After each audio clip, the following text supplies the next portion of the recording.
सबसे पहले तो मैं अपनी नाराज़गी का इज़हार करना चाहता हूँ। इस जमहूरियत के अंदर हर इंसान को अपनी राय रखने का इख्तियार है। उस हिसाब से किसी ने अगर अपनी राय रखी है तो आप उसको माने या ना माने ये आपके हाथ में है। लेकिन जिस तरीक़े से पिछले 2 दिनों के अंदर सोशल मीडिया के ऊपर जो गलत बयानी की जा रही है, जो गलत पोस्ट डाले जा रहे हैं, मैं आपकी नाराज़गी समझ सकता हूँ। लेकिन हम अपने बुज़ुर्गों का एहतराम अगर नहीं करेंगे तो फिर कौन करेगा। ऐसे हालात पैदा मत करिए कि राजनीति के अंदर इख्तिलाफ हो सकते हैं, आप राजनीति के अंदर एक दूसरे के मुखालिफिन हो सकते हैं और वो राजनीति के हद तक ही रहती है।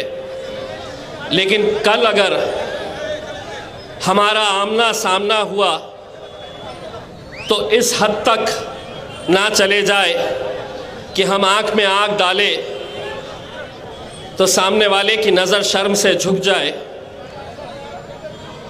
इलेक्शन को इलेक्शन की तरह लड़िए। ज़ाती तौर के ऊपर, किसी की पर्सनल लाइफ के ऊपर जाकर जो नुक्ताचीनी की जा रही है, जो अलग अलग तरीक़े की बातें की जा रही है, जो इल्ज़ाम लगाए जा रहे हैं, ठीक है, कुछ ने अपनी राय रखी है, लेकिन मुझे पूरा यकीन है मेरी आवाम के ऊपर कि 20 तारीख़ के दिन कुछ भी हो जाए, मोहर लगेगी तो इंशाअल्लाह पतंग के ऊपर ही लगेगी। कितनी भी साजिशें हो जाए, जो हथकंडा जिसको अपनाना है वो अपना ले। इंशाअल्लाह इस बार की महाराष्ट्र की विधानसभा के अंदर औरंगाबाद से मेरा छोटा भाई नासिर सिद्दीकी भी जाएगा और आपकी दुआ रही, आपकी मेहनत रही तो इंशाअल्लाह आपका ये बेटा, आपका ये भाई, आपका दोस्त इम्तियाज़ जलील भी महाराष्ट्र की विधानसभा के अंदर जाएगा।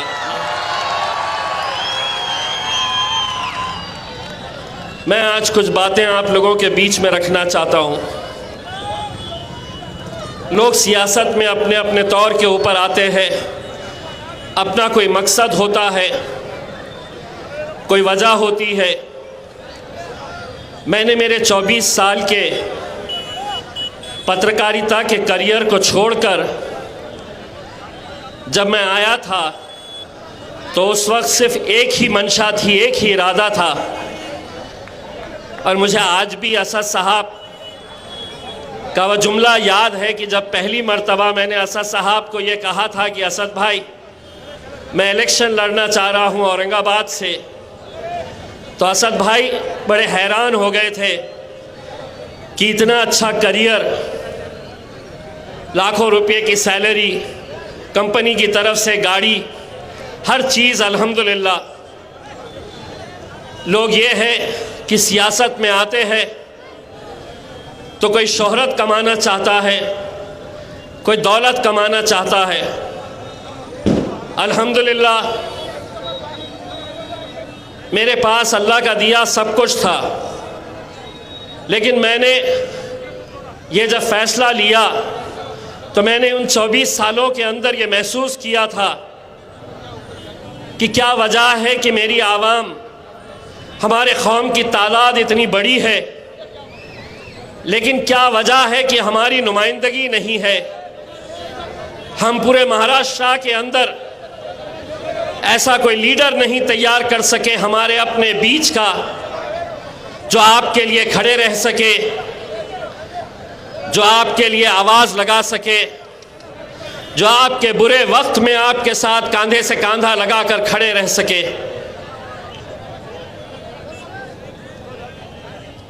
आता ते ट्रॅफिकला बंद करायला सांगा साहेब। कल मोदी साहेब आले होते तर त्यांनी बंद केले होते। उद्धव ठाकरे साहेबांची जी सभा आहे मग सगळ्यांसाठी नियम सर्व ठेवा।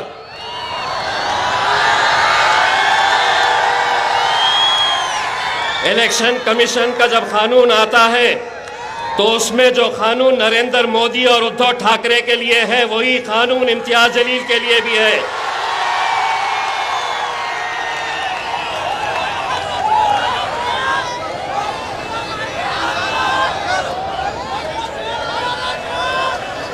देखिए, मैं आप लोगों से इल्तिजा करूंगा, पुलिस के साथ कोऑपरेट करिए, ये अपनी ड्यूटी निभा रहे हैं।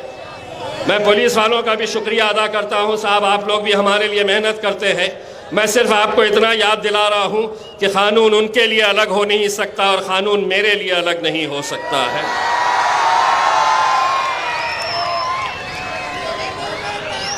और नौबत तो ऐसी लेकर आ गए हैं, अगर वो इतना अच्छा काम देश के अंदर इतने सालों से कर रहे हैं तो नरेंद्र मोदी साहब को औरंगाबाद में आने की जरूरत पड़नी ही नहीं चाहिए थी। डर है, खौफ है, ये क्या कर डालते 20 तारीख के दिन पता चलेगा कैसा धपा-धप देते हैं करके ये। तो मेरे भाइयों, हर इंसान अपनी अपनी सोच के हिसाब से आता है, लेकिन पिछले कुछ महीनों में जब से मैं राजनीति के अंदर आया हूं, कुछ ऐसे लोगों की ऐसी भद्दी बातें मुझे सुनने को मिली है। मेरा छोटा लड़का जिसका सियासत में कोई दिलचस्पी नहीं है, वो जब भी इस तरह के बयान किसी के मुंह से YouTube के ऊपर सुनता है, सोशल मीडिया के ऊपर देखता है, तो वो मुझसे ये सवाल करता है कि डैडी, आप कैसा ये सब चीजें बर्दाश्त करते हैं? ये खुलेआम आपके खिलाफ झूठ बोलते हैं, आपको गुस्सा नहीं आता है क्या? मुझे आता है गुस्सा, मुझे भी आता है, खराब मुझे भी लगता है, लेकिन फिर मेरे सामने दो सवाल आ जाते हैं कि क्या मैं महज चंद लोगों की वजह से मैं अपने चाहने वालों को छोड़ दूं? मेरे सामने ये सवाल आता है कि कितने लोग ऐसे हैं यहां पर इस शहर के अंदर जिनकी सुबह, दोपहर, शाम सिर्फ एक ही नाम से चलती है, जिनका धंधा, जिनका कारोबार, जिनकी राजनीति, जिनकी सियासत सिर्फ एक ही नाम से चलती है और वो नाम है इम्तियाज जलील।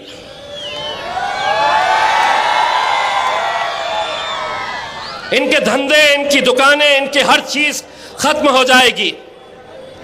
अब मैं एक सवाल करना चाह रहा हूं मेरे उन मुखालिफिन का जो मेरे खिलाफ मैदान के अंदर उतरे हैं।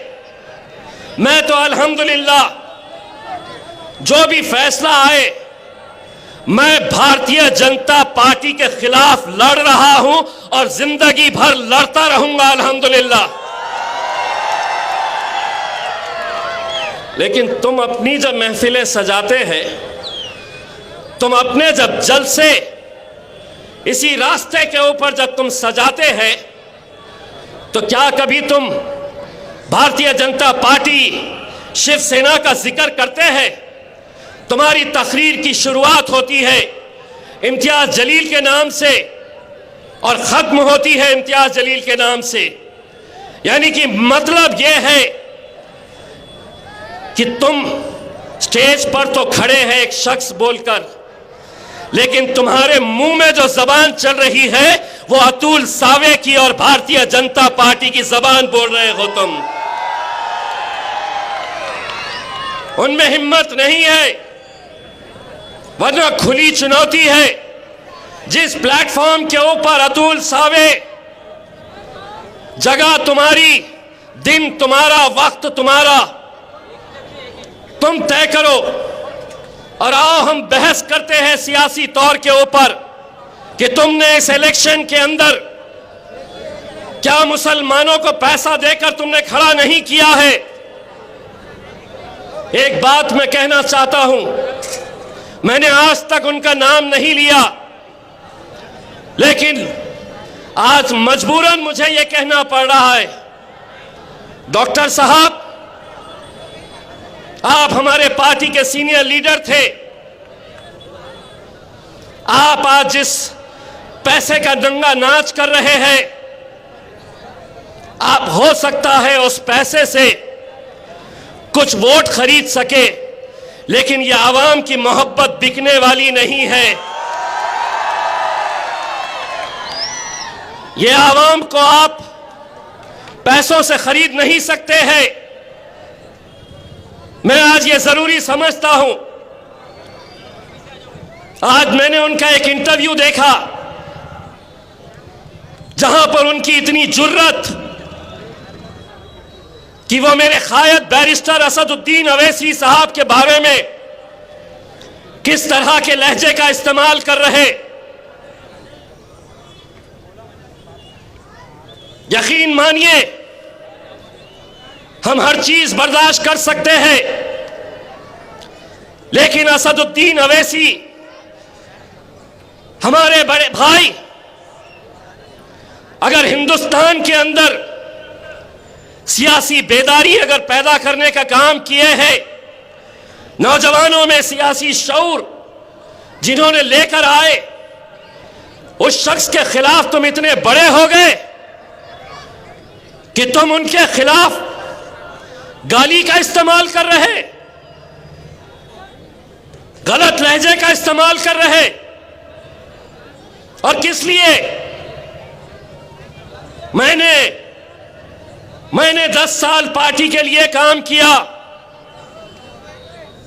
डॉक्टर साहब, कभी हैदराबाद जाइए, 25-25 साल 30-30 साल के वहां के मजलिस के कारकुन, मजलिस से मोहब्बत करने वाले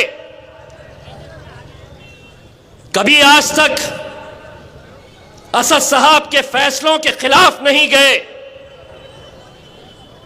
एक टिकट की वजह से आप मेरे खिलाफ बात कर रहे। पूछिए असदुद्दीन अवैसी साहब से, जब वो पिछला इलेक्शन हारे, मैं गया था असद भाई के पास। पूछ लीजिए असद भाई से, मैंने कहा था असद भाई उन्होंने मेहनत किए थे, हार गए, उनको हम पार्टी का एक अहम पोस्ट देनी चाहिए। मेरे बोलने के ऊपर मैंने असद साहब से गुजारिश की थी, तब जाकर उन्हें महाराष्ट्र का कार्याध्यक्ष का पोस्ट दिया गया था। आज एक टिकट नहीं दिया गया तो इम्तियाज जलील ऐसा, मजलिस ऐसी।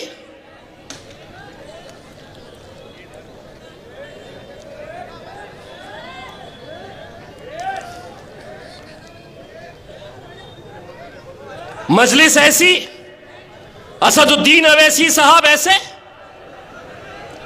क्या हम ये नहीं जानते हैं? डॉक्टर साहब, लीजिए एक और खुलासा करता हूं। लोकसभा के इलेक्शन के वक्त आपने कैसा किरदार अदा किया था, एक एक सबूत बैरिस्टर असदुद्दीन अवैसी साहब के पास है। ये जीत कर आएगा नहीं, खैरे को चलाओ। आपका दामाद डॉक्टर हर पेशेंट को पकड़ पकड़ कर यह कहता कि इम्तियाज जलील जीतने वाला नहीं है, खैरे को वोट दो। हद तो यह हो गई कि यही डॉक्टर शाहगंज की किसी सभा में, जहां असदुद्दीन अवैसी साहब आने वाले थे, वहां पर बैनर के ऊपर साहब की तस्वीर नहीं नजर आई। 3 दिन तक स्टेज पर बैठे बैठे असद साहब डॉक्टर साहब का फोन लगा रहे कि हो गई होगी गलती, लेकिन अपनी एक तस्वीर के लिए तुम साहब का फोन नहीं उठा रहे, मेरे असद भाई का फोन नहीं उठा रहे। कौन से तुम्हारी शाहरुख खान के जैसी तस्वीर है जो लगाना चाहिए था वहां पे?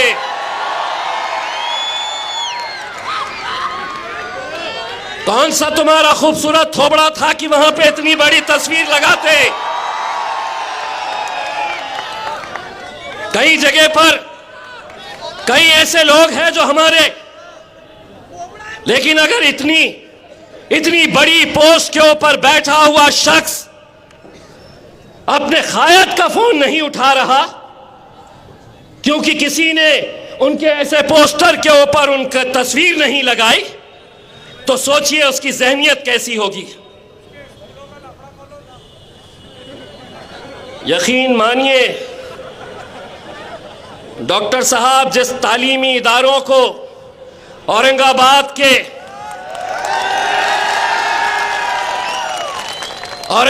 के वो गयूर मुसलमानों ने बड़ी मेहनतों के साथ खड़ा किया था, 2 नंबर के धंधे करके तुमने कैसे हथियाए थे सारा शहर जानता है। 34 केसेस है तुम्हारे ऊपर, उसमें सबसे ज्यादा केसेस काहे के हैं पता है? बेईमानी के और धोखाधड़ी के केसेस हैं। इम्तियाज जलील के ऊपर अल्हम्दुलिल्लाह केस है, तो कहीं किसी शराब की दुकान को लेकर, कहीं गरीबों की मदद कोरोना के वक्त में करने के लिए, कहीं आदर्श का घोटाला जब हुआ, आंसू गैस छोड़े गए, वो मोर्चे की वजह से। मैं आप लोगों को सिर्फ ये बात कहना चाहता हूं मेरे भाई, अगर आप ये समझ रहे हैं कि यहां पर वोट हम बांट देंगे, हमारा वोट बढ़ जाएगा, जो भी फैसले जो भी कर रहा है मैं सर आंखों पर रखता हूं, लेकिन मैं भी जब मैदान में उतरता हूं तो मैं भी इस्तिखारा करके निकलता हूं। मैं भी अल्लाह की रजा, इस्तिखारा की नमाज पढ़कर मैं अल्लाह की रजा लेकर और यही दुआ करता हूं, या अल्लाह ये मेरे लिए, मेरी कौम के लिए अगर बेहतर है तो तू मेरी मदद कर। और वो तमाम लोग जो मेरे खिलाफ आज हुक्म जारी कर रहे हैं, मैं उन्हें बड़े अदबन इल्तिजा के साथ ये कह रहा हूं, अगर अपना ईमान के ऊपर यकीन है तो एक बात ये भी समझ लेना, अल्लाह ने ये कहा है तो इज़्ज़ु मन तशा व तज़िल्लु मन तशा, इज्जत का और जिल्लत का देने वाला खुदा है मेरे भाई।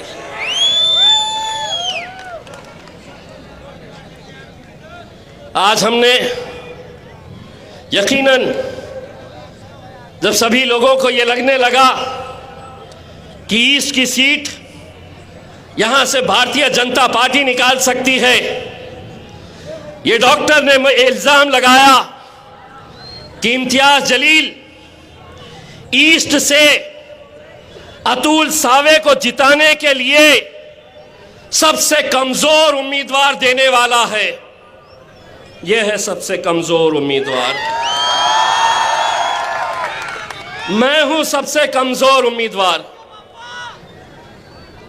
नहीं डॉक्टर साहब, थोड़ा सब्र कर लेते। यकीन मानिए उस वक्त तो कोई फैसला भी नहीं हुआ था कि कौन कहां से लड़ेगा। मैंने तो असद भाई को ख्वाहिश जाहिर की थी कि असद भाई मुझे आप गंगापुर से लड़ा दे, मुंबई से लड़ा दे, बीड़ से लड़ा दे, लेकिन असद भाई ने एक सर्वे करके ये किया था कि नहीं तुम यहाँ से लड़ना। हम लड़े। जब यहाँ पे एक माहौल तैयार हो गया, हमारा मराठा समाज जब अतुल सावे के पूरे खिलाफ में चला गया, और जाना भी चाहिए, जिस जरंगे पाटिल ने मराठा समाज को बेदार किया, एक छोटे से गांव का एक मामूली सा आदमी अपने कौम के लिए, अपने समाज के लिए जब लड़ता है तो कैसा पूरा समाज आग बन करके उसके पीछे चला जाता है। जब उन्हें यह एहसास हुआ कि मराठा समाज हमारा साथ नहीं देगा, अतुल सावे गार्डियन मिनिस्टर थे, जब वहां पर जरंगे पाटिल और उनके समर्थकों पर लाठीचार्ज किया गया।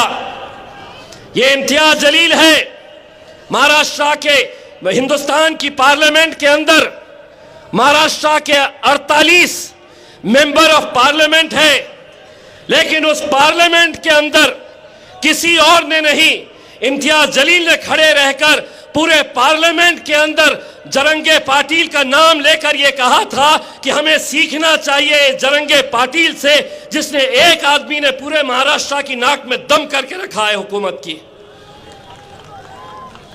जरंगे पाटिल साहब ने यह कहा है कि हम उनका साथ देंगे जो हमारे मुद्दे को उठाएगा। जरंगे साहब, आपने तो मुझसे बोला भी नहीं था, लेकिन उसके बावजूद चाहे वो मैं हूं या मेरे कायद बैरिस्टर असदुद्दीन अवैसी साहब हो, उन्होंने हमेशा आपका समर्थन किया है, तायीद किया है। और मैं आज आपको इस एफिडेविट के जरिए, इस वचननामा के जरिए मैं और नासिर सिद्दीकी ये आपसे वादा करते हैं कि एक बार हमें आप विधानसभा भिजाइए, आपके लोग इतना नहीं बोलेंगे जितना हम लड़ेंगे आपके लिए। ये है एफिडेविट। लेकिन अगले 2-3 दिनों के अंदर क्या क्या साजिशें होने वाली है, आप अच्छी तरह से समझ सकते हैं मेरे भाई। आप ये समझ लीजिएगा कि किसी के बोलने पर अगर हमारा यहाँ का वोट अगर तकसीम हो गया, तो आप समझ लीजिएगा वो वोट सीधा भारतीय जनता पार्टी की झोली में जाने वाला है। सरकार उनकी है, प्रशासन उनकी है, पुलिस उनकी है, हर तरीके से वो अपने बल का, अपनी ताकत का इस्तेमाल करने वाले हैं। हमारी आपकी ये जिम्मेदारी है कि हम लोग इस इलेक्शन को कैसे लड़ते हैं।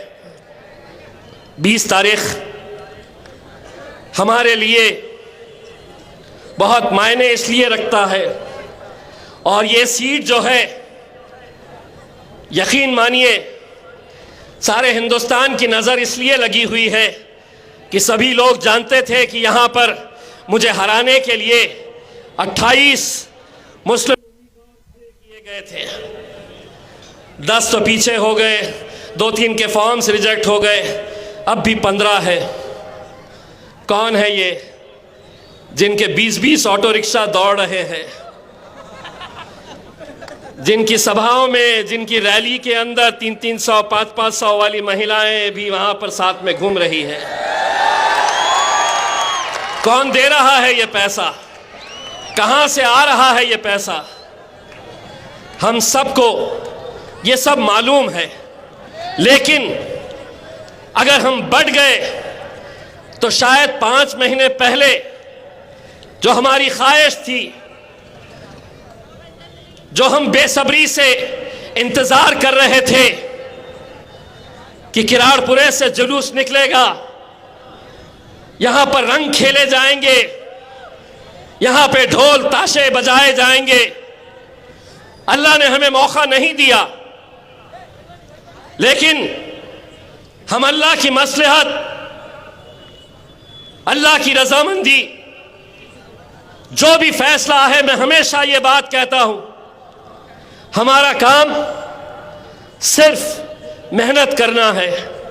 जीत और हार का फैसला मेरे भाई अपने रब के ऊपर छोड़ना। हम सिर्फ मेहनत करें। मैं असद भाई, मैं आपको आज एक बात कहना चाहता हूं। मैंने अल्हम्दुलिल्लाह 10 साल ये आवाम ने मुझे सीने से लगाए रखा, मुझे अपना बेटा समझा, अपना भाई समझा, और मैंने जितना हो सकता है मैंने उनके लिए जो कुछ भी बन सकता है कोई भी इंसान मेरे भाई परफेक्ट नहीं होता है। मैं कोई फरिश्ता नहीं हूँ, मैं भी इंसान हूँ, गलतियाँ मुझसे भी होती है। लेकिन 6 साल पहले किसी की शादी में नहीं आया तो नाराज़, किसी के दुकान के उद्घाटन के लिए नहीं पहुंच सका तो नाराज़। हम कब तक ऐसी छोटी छोटी बातों की वजह से हमारी जो बड़ा लक्ष्य है उसको हम खो देंगे। 22 मार्च 2022 ये वो दिन है जब मैंने अपनी दुनिया खो दिया था। 22 मार्च 2022 को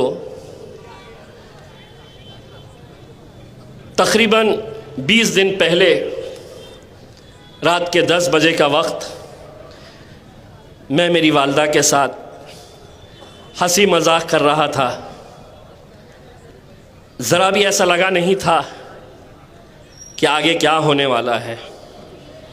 मैंने कहा कि मम्मी मुझे एक दावत में जाना है, मैं दावत में जाके वापस आता हूँ। और मैं चला गया। मुझे घर पहुँचने में लेट हुआ। मेरी वालदा मेरे बहन के पास थी, वो अपने घर चली गई। दूसरे दिन मेरे भाई का फ़ोन आता है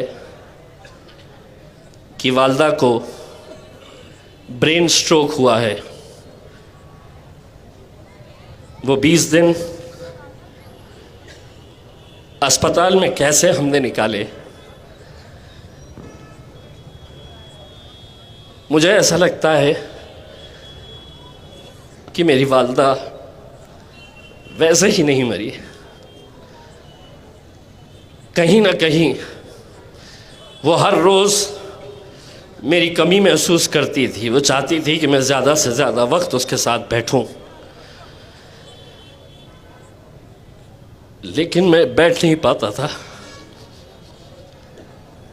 22 तारीख के दिन जब हॉस्पिटल में डॉक्टर ने कहा कि बहुत मुश्किल है, आप प्रार्थना करिए, मैं मेरे मम्मी के पैरों के पास खड़ा हुआ था। उनके पैरों को पकड़ के मैं सिर्फ यही दुआ कर रहा था कि अल्लाह मैं सब कुछ छोड़ दूंगा, मैं सियासत भी छोड़ दूंगा, मुझे नहीं चाहिए ये एमपी, कोई एमएलए मुझे बनना नहीं है। मैं उसके पैर पकड़कर बस यही दुआ कर रहा था, या अल्लाह मेरी मम्मी की आंखें खुलवा दे। मैं पूरा वक्त मेरी माँ को देना चाहता था। मैं वो स्क्रीन पर देख रहा था कि उसके हार्ट बीट्स किस तरीके से ख़त्म होते जा रहे थे। शायद वो अपने बच्चे की आवाज़ खामोशी में भी सुन रही थी कि ये सब छोड़ना चाहता है, अपनी आवाम की मोहब्बत, ना उसको एमपी चाहिए ना एमएलए चाहिए, वो मेरे साथ रहना चाहता है। मैंने हर इंसान अपने माँ से मोहब्बत करता है, लेकिन मेरी दुनिया मेरी माँ थी।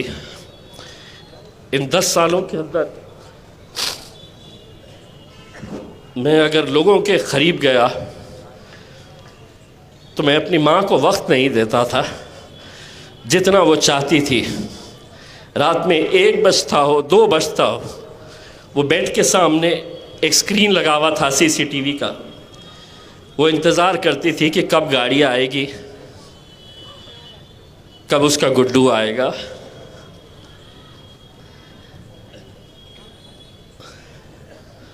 दोस्तों, और अगर उस दिन मेरी माँ आँख खोल देती तो शायद मैं सियासत में नहीं रहता।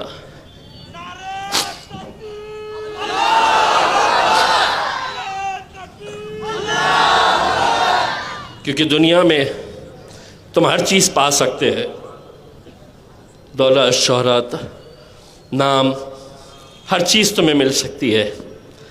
नौजवानों, मैं तुमसे ही अपील करना चाहूँगा, ये दौलत को जाने मत देना। बहुत खुशनसीब है वो लोग जिनकी माएँ हैं। मेरे वालिद साहब का इंतकाल करीब 30 साल पहले हुआ,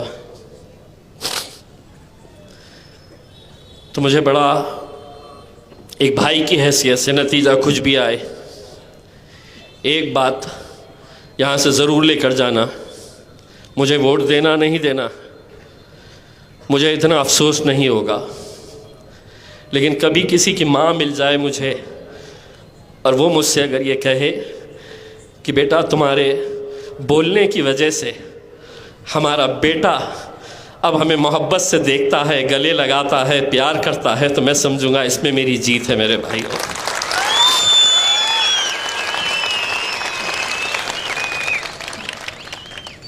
सियासत के अंदर इल्ज़ाम लगाना बहुत आसान होता है, बहुत आसान होता है, लेकिन एक बात ये भी समझ लेना कि हर इंसान को अपने अमाल खुद लेकर जाना है।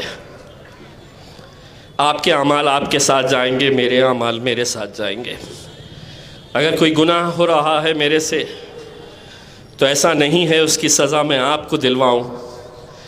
ऊपर वाला हर चीज़ पे नज़र रखता है, और ये फ़ैसले जब मैं लोगों के मुंह से सुनता हूँ कि इम्तियाज़ जलील ने ऐसा किया है, इम्तियाज़ जलील, में शुरुआत में बहुत मुझे भी ख़राब लगता था कि कैसे बेबुनियाद इल्ज़ाम मुझ पर लगाए जा रहे हैं,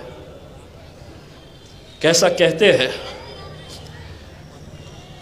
अलग अलग तरह की बातें जब मैं सुनता हूँ, कहीं ना कहीं मुझे भी लगता है कि चलिए ये बोलने वाले कितने होंगे, 10 लोग, 20 लोग, 25 लोग, 50 लोग, 100 लोग हो सकते हैं, 200 लोग हो सकते हैं, लेकिन अल्हम्दुलिल्लाह इन 10 सालों के बाद भी अगर इनकी मोहब्बत में कमी नहीं आई है तो मुझे उन 100 लोगों की परवाह नहीं है मेरे भाई। मैं आप लोगों की मोहब्बत के सहारे, मैं आप लोगों की मोहब्बत के सहारे यकीनन इस इलेक्शन के अंदर जो भी हो, आप जीतेंगे या आप हारेंगे, लेकिन औरंगाबाद वो मुकाम है कि जहाँ पर हमें इस बात का फ़ख्र है कि हमने एक इत्तेहाद की मिसाल यहाँ पर क़ायम की है।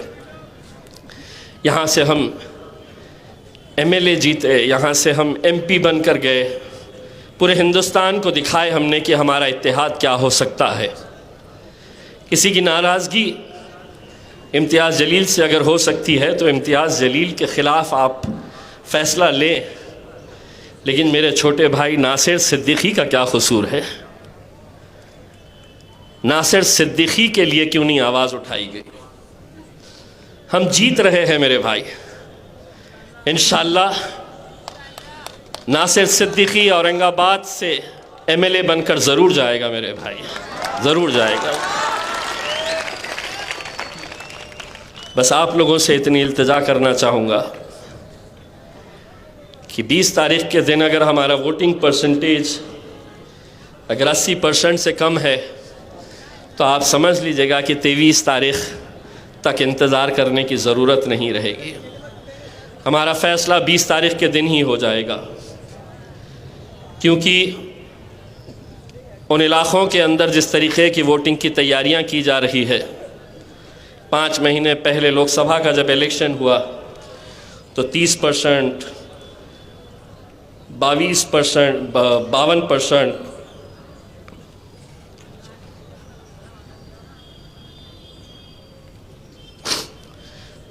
ऐसे ऐसे आंकड़े हमारे सामने आए। क्या वजह है कि बाकी के 45%, 48% लोग क्यों वोट डालने के लिए नहीं जाते हैं? आप निकलिए मेरे भाइयों, इलेक्शन के दिन बहुत साजिशें होने वाली है, बहुत हथकंडे अपनाए जाने वाले हैं। आपके इलाके का माहौल ख़राब करने की कोशिशें की जाएगी ताकि आपके हमारे घर की माएँ और बहनें ना निकल सके। यह आपकी ज़िम्मेदारी है।